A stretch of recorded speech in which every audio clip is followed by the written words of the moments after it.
జగన్మోహన్ రెడ్డి ఇవాళ విజయవాడకు సంబంధించినటువంటి ఒక రౌడీ షీటర్ని పరామర్శించడం జరిగిందండి. మొత్తానికి రౌడీ షీటర్ని పోలీసులు చంపారా చంపలేదా అనేది ఇంకా పూర్తిగా బయటపడినప్పటికీ ఇప్పుడైతే ఒక ప్రశ్న ఉత్పన్నమైంది. ఇప్పటి వరకు జగన్మోహన్ రెడ్డి ఏమేం పరామర్శలు చేశారు? ఉత్తములను పరామర్శించారా? రౌడీ షీటర్లని, తాగుబోతుల్ని, గంజాయి బ్యాచ్ని పరామర్శించారనే విషయంలోకి వెళ్తే మొట్టమొదటి పరామర్శ హంతకుడు పిన్నెల్లిని పరామర్శించాడండి.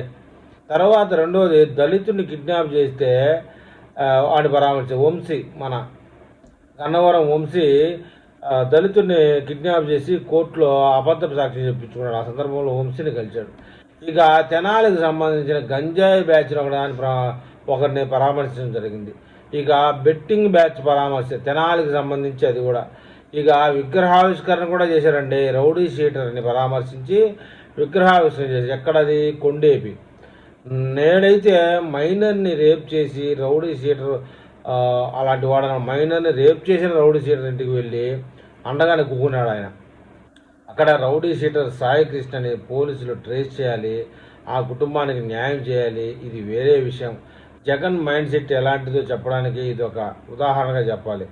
ఎప్పుడైనా సరే జగన్మోహన్ రెడ్డి పరామర్శించాలంటే వాడు నేరస్తుడైనా ఉండాలి, రౌడీ షీటర్ అయినా ఉండాలి, కిడ్నాప్, రేపులు, మటలు, బీభత్సంలు అండి అవన్నీ వైసీపీ పార్టీకి సంబంధించినటువంటి అర్హతలుగా భావిస్తారు.